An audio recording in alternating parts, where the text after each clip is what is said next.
दोस्तों हाजिर हूं एक और रिपोर्ट लेकर।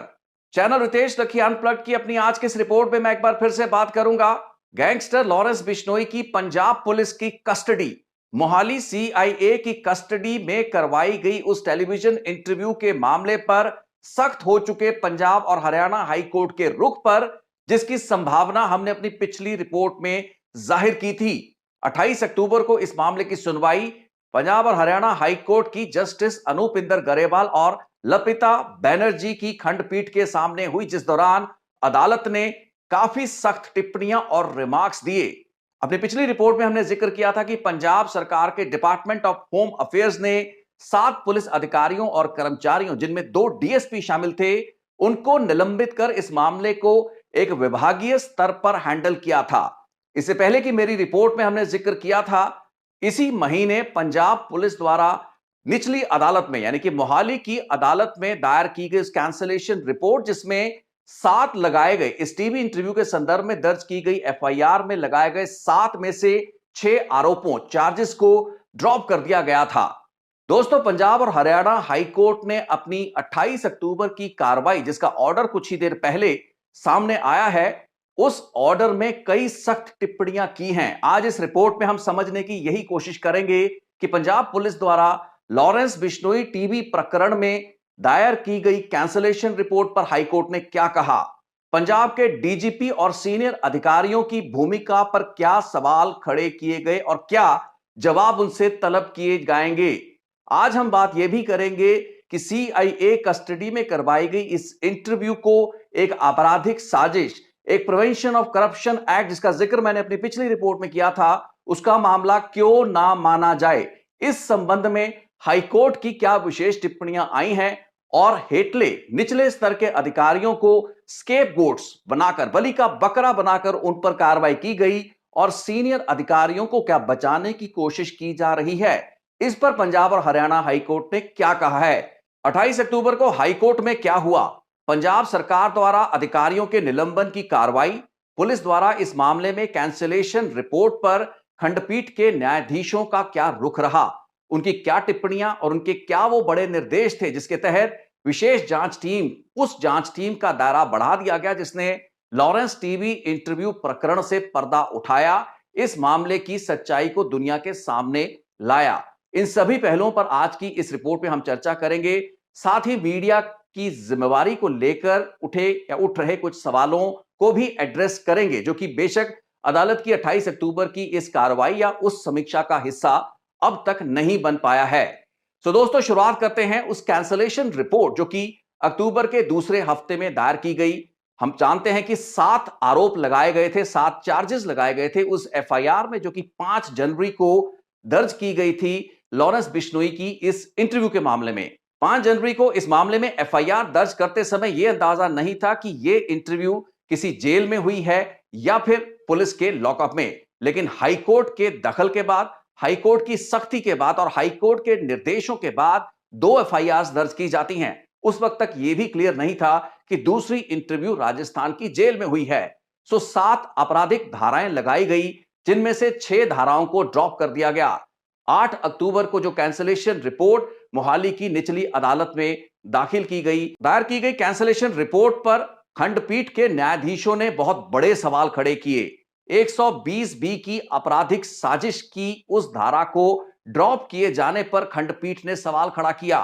प्रिवेंशन ऑफ करप्शन एक्ट के दायरे में इस केस को क्यों ना लिया जाए। लॉकअप में किसी भी व्यक्ति जो कि पुलिस की हिरासत में रहता है, उसकी हर मिनट की मूवमेंट या हर मूवमेंट जब उसे लॉकअप से बाहर लाया जाता है या लॉकअप के अंदर उसे रखा जाता है, उन सभी गतिविधियों को जिमनियों में, रजिस्टर्स में रिकॉर्ड किया जाता है। सो यह मामला एक फोर्जरी का मामला, एक टेम्परिंग का मामला, एक फैब्रिकेशन का मामला हो सकता है, जिसमें गलत रिकॉर्ड को दर्ज किया गया, रिकॉर्ड में टेम्परिंग की गई या फिर उन गतिविधियों को रिकॉर्ड का हिस्सा नहीं बनाया गया, जिसके चलते इलेक्ट्रॉनिक डिवाइसेस को या तो लॉकअप में भेजा गया, एक स्टूडियो नुमा फैसिलिटी क्रिएट की गई जहां पर लॉरेंस बिश्नोई की इस इंटरव्यू को करवाया गया, या फिर लॉरेंस बिश्नोई को लॉकअप से बाहर लाके किसी अधिकारी के कमरे में बैठाकर वहां पर एक स्टूडियो नुमा फैसिलिटी क्रिएट कर उसकी इंटरव्यू करवाई गई। प्रिवेंशन ऑफ करप्शन एक्ट से यह मामला क्यों ना जोड़ा जाए, इस चीज को लेकर दोस्तों मैंने अपनी पिछली रिपोर्ट में सवाल खड़ा किया था, जब हम बात यह कर रहे थे कि 7 में से 6 धाराओं को ड्रॉप किया गया है। प्रिवेंशन ऑफ करप्शन एक्ट की धारा भी इस केस में इन्वोक की जा सकती है अगर पुलिस तफ्तीश यह स्थापित करे कि लॉरेंस बिश्नोई की करवाई गई इस इंटरव्यू में रिश्वतखोरी हुई है, रिश्वत का लेन देन हुआ है, सीनियर और जूनियर अधिकारियों ने मिलकर लाखों लाखों करोड़ों करोड़ों रुपए खाकर एक अपराधी को, सरगना को यह इंटरव्यू फैसिलिटेट करवाई। इस प्रकरण में लाखों या करोड़ों रुपए का लेन देन इन अधिकारियों, इन सरगनाओं के बीच में हुआ हो सकता है और वो प्रिवेंशन ऑफ करप्शन एक्ट के दायरे में ही डील किया जाने वाला मामला बन सकता है। सो इस केस में पीसीए एक्ट, इस केस में 120B, इस केस में आईटी एक्ट की संबंधित धाराएं यानी कि इलेक्ट्रॉनिक डिवाइसेस का इस्तेमाल, police premises, CIA Mohali, CIA Kharar का वो वाईफाई जिसको ऑनलाइन कनेक्टिविटी के लिए इस्तेमाल किया गया, ये सभी जो तथ्य हैं, ये सभी जो फैक्टर्स हैं, इनको अब तक इस जांच का हिस्सा क्यों नहीं बनाया जा रहा? तो इस जांच में दायर की गई कैंसलेशन रिपोर्ट को लेकर अपनी अविश्वसनीयता का इजहार खंडपीठ द्वारा किया गया है और इस मामले में Prabodh Kumar IPS, ADGP human rights, वो अधिकारी जिन्होंने इस मामले की परतों को खोला, तथ्यों को, फैक्ट्स को सबके सामने रखा, उस वक्त जबकि पंजाब पुलिस के डीजीपी और senior special DGP, ADGP presence level के अधिकारी अदालत में यह कह चुके थे कि यह इंटरव्यू पंजाब में रिकॉर्ड नहीं हुई हो सकती। इन दावों और असर्शंस के विपरीत जाते हुए एडीजीपी प्रबोध कुमार ने यह स्थापित किया कि इंटरव्यू पंजाब पुलिस की ही कस्टडी में करवाई गई। इस स्पेशल जांच टीम के दायरे को बढ़ाते हुए 2 और एडीजीपी स्तर के अधिकारियों को खंडपीठ ने अब इस मामले की जांच के लिए एडीजीपी प्रबोध कुमार के साथ लगा दिया है। दोस्तों, एडीजीपी प्रोविजनिंग नागेश्वर राव और एडीजीपी एसटीएफ नीलम किशोर अब प्रबोध कुमार को असिस्ट करेंगे, यानी कि 3 वरिष्ठ आईपीएस अधिकारियों की एसआईटी अब इस मामले के अन्य पहलुओं, उन सभी पहलुओं जिसका जिक्र अदालत ने 28 अक्टूबर के अपने इन रिमार्क्स में या इन इंटरिम ऑर्डर्स में किया है, उसकी समीक्षा करेंगे और 6 हफ्तों के अंदर अंदर इन पहलुओं से जुड़ी हुई तफ्तीश को भी अदालत के सामने रखेंगे। दोस्तों, पंजाब और हरियाणा हाईकोर्ट ने पंजाब के डीजीपी गौरव यादव से स्पष्टीकरण मांगा है, रिटन एफिडेविट मांगा है कि डीजीपी अपने उस बयान को एक्सप्लेन करें जो कि लॉरेंस बिश्नोई की इंटरव्यू के फौरन बाद उन्होंने दिया और उसी स्टैंड पर आने वाले 9 महीनों तक पंजाब पुलिस के सीनियर अधिकारियों की जांच कमेटियों का ढर्रा रहा। यानी कि यह बयान जिसमें डीजीपी गौरव यादव ने लॉरेंस बिश्नोई की इंटरव्यू प्रसारित होने के अगले दिन ही कह दिया था कि यह इंटरव्यू पंजाब में या पंजाब की जेलों में नहीं हुई हो सकती। इस निष्कर्ष पर इतनी जल्दी पहुंचने का पंजाब के डीजीपी गौरव यादव के पास क्या आधार था? इस मसले पर एक स्पष्टीकरण पंजाब और हरियाणा हाईकोर्ट ने मांगा है लिखती में पंजाब के मौजूदा डीजीपी गौरव यादव से। दोस्तों, यह मामला बहुत ही अहम और बहुत ही गंभीर इसलिए बन जाता है क्योंकि पंजाब के डीजीपी के इस बयान के बाद जो अगले 9 महीने तक विशेष टीम, विशेष कमेटी जो बनाई गई, सीनियर मोस्ट आईपीएस अफसरों की विशेष कमेटी द्वारा हाईकोर्ट के सामने जो कह दिया गया, जो दावा किया गया, जो असर्शन की गई,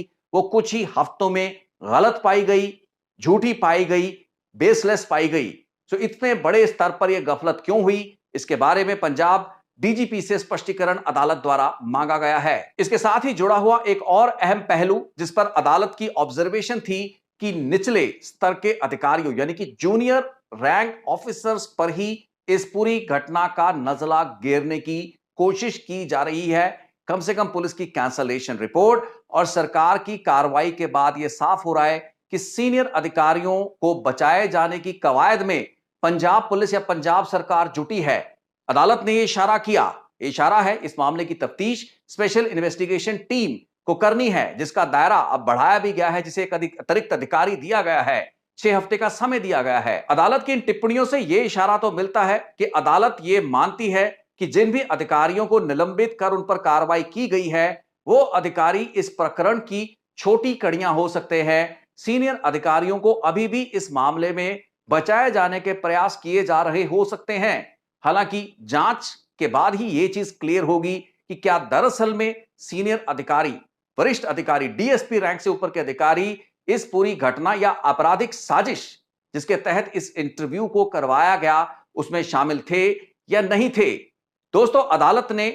तत्कालीन सीआईए के इंचार्ज शिव कुमार की भूमिका को लेकर भी सवाल उठाए हैं। अब शिव कुमार खरड़ सीआईए और मोहाली सीआईए में एक लंबे समय तक सीआईए विभाग के इंचार्ज रहे, लेकिन जिस वक्त लॉरेंस बिश्नोई की इंटरव्यू रिकॉर्ड की गई, उस वक्त एक एक्सटेंशन देकर सीआईए के इंचार्ज के रूप में शिव कुमार की तैनाती की गई थी। सो अदालत ने यह सवाल भी खड़ा किया कि वो सीआईए इंचार्ज जो कि रिटायर हो चुका होना चाहिए था, शिव कुमार, जिसे बाद में टर्मिनेट किया गया, उस सीआईए इंचार्ज को एक्सटेंशन देकर वहां पर रखने का मतलब क्या था? इस पहलू की जांच भी अब स्पेशल इन्वेस्टिगेशन टीम द्वारा की जाएगी। इसके अलावा लॉरेंस बिश्नोई, उस कुख्यात सरगना जिसको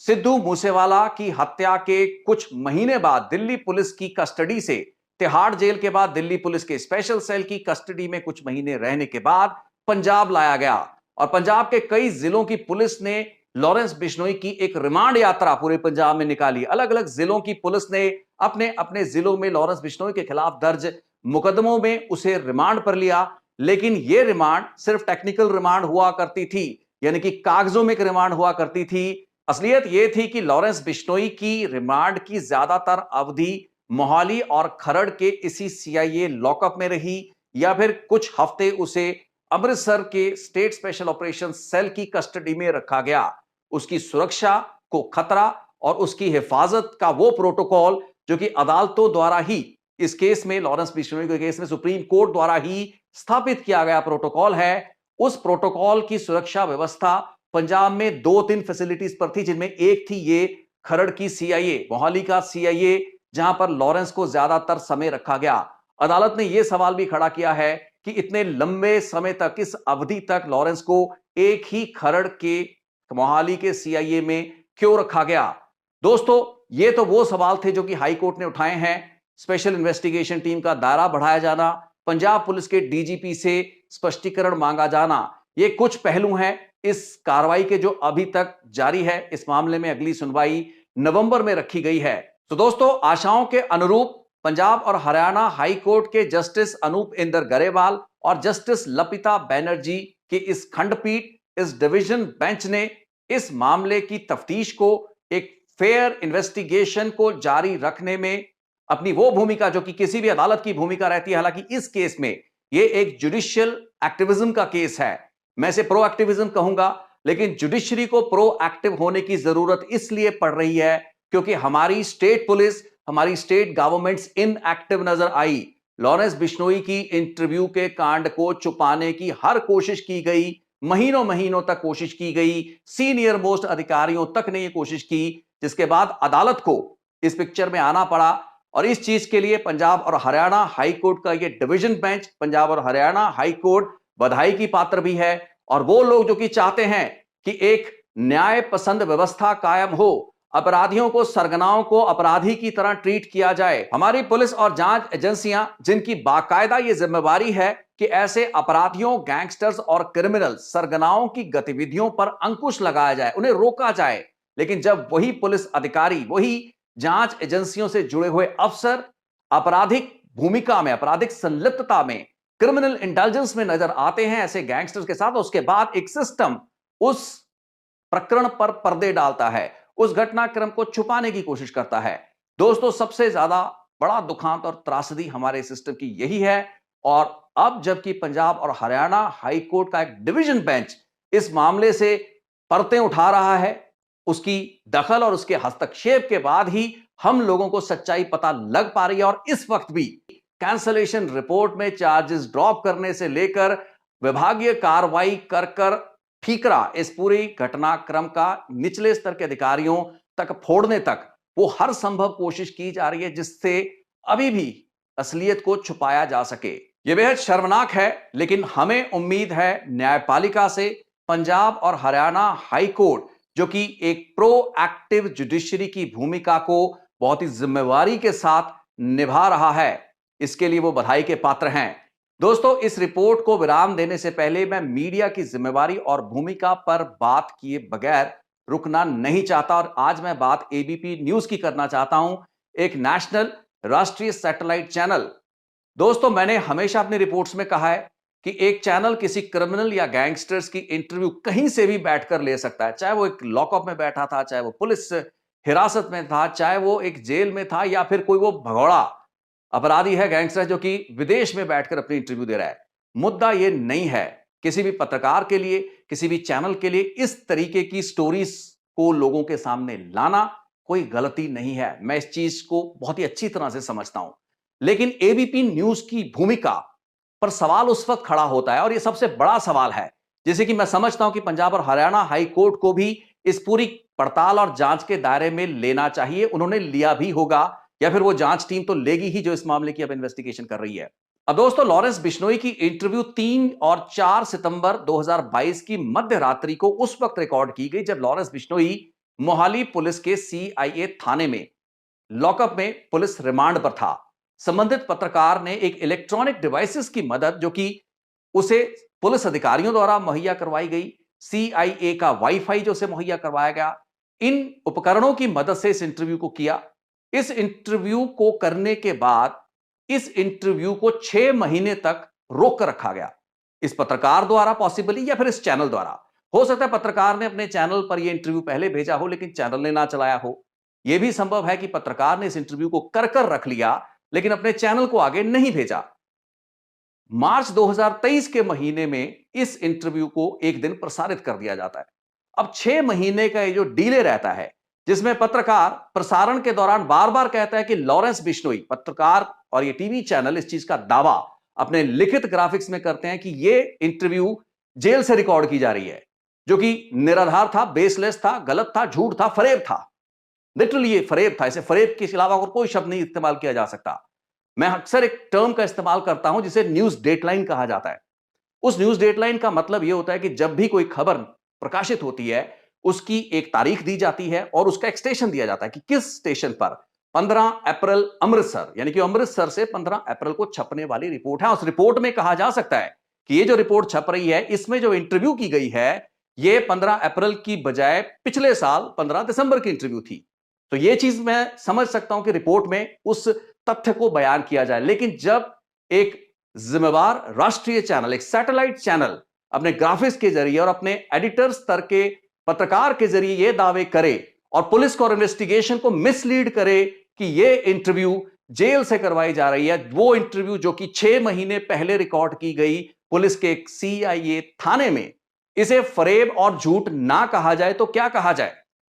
एक ऐसी इंटरव्यू जिसके बारे में एक भ्रम, एक भ्रांति पैदा कर दी गई कि वो किसी जेल से करवाई गई।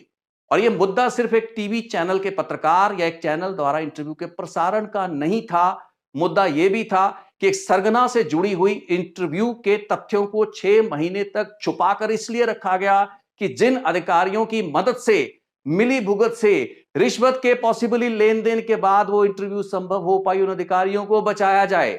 फैक्ट्स को सप्रेस किया जाए, टेम्पर किया जाए एविडेंस को, हालात ऐसे कर दिए जाएं कि पुलिस महीनों तक इस मामले की जांच ना कर पाए। और यही हुआ भी। पंजाब पुलिस के सीनियर मोस्ट अधिकारियों की 9-9, 10-10 महीने तक चली पड़तालों में कुछ भी निकल नहीं पाया। लेकिन असल में जब हाईकोर्ट ने अपना चाबुक चलाया, एक जांच टीम बिठाई, तो सब कुछ सामने आ गया। दोस्तों, यहां सवाल उठ रहा है एबीपी न्यूज की अपनी नैतिक जिम्मेवारी का। एक इंटरव्यू, एक सरगना की इंटरव्यू प्रसारण करना गुनाह नहीं है। तथ्यों को लोगों के सामने लाना, सिस्टम की कमजोरियां एक्सपोज करना, यह दावे करना कि हमारी जेल की व्यवस्था इतनी कमजोर है, जेलों में गैंगस्टर्स के पास मोबाइल फोन है, स्मार्टफोन है, इस चीज का दावा, इस चीज का हवाला देकर इस मामले को प्रकाशित करने में कोई गलत बात नहीं थी। कोई भी ऐसी बात नहीं थी जिसको लेकर किसी को एतराज होना चाहिए था। मुद्दा यह था कि तारीखों को छुपाया गया। 6-6 महीने इन इंटरव्यूज को विद होल्ड कर रखा गया, विद मैलिफाइड इंटेंट, गलत इरादे के साथ। पुलिस अधिकारियों और अपराध जगत के क्रिमिनल नेक्सस, इस आपराधिक गठजोड़ को छुपाने का काम एक राष्ट्रीय स्तर के चैनल द्वारा किया गया। महीनों महीनों तक इन इंटरव्यूज को सप्रेस कर जब उनको प्रकाशित भी किया गया, तो भ्रम पैदा करने वाले गलत फैक्चुअल इंफॉर्मेशन के साथ उस इंटरव्यू को किस मंसूबे और इरादे के साथ प्रकाशित किया गया, इस चीज का जवाब तो एबीपी न्यूज को ही देना पड़ेगा और देना चाहिए, अगर वो मुनासिब समझे या पंजाब और हरियाणा हाईकोर्ट इस मीडिया संगठन या मीडिया अदारे और संस्था से भी यह सवाल पूछना चाहे। तो दोस्तों, आज की इस रिपोर्ट को मैं इसी नुक्ते पर विराम दूंगा और मैं चाहूंगा कि इस विषय पर अगर आप लोग पहले भी अक्सर अपनी राय देते हैं, बाकी से कुछ कहना चाहें तो जरूर कमेंट सेक्शन में लिखें। बहुत बहुत धन्यवाद। जल्द ही एक और रिपोर्ट के साथ फिर होगी मुलाकात।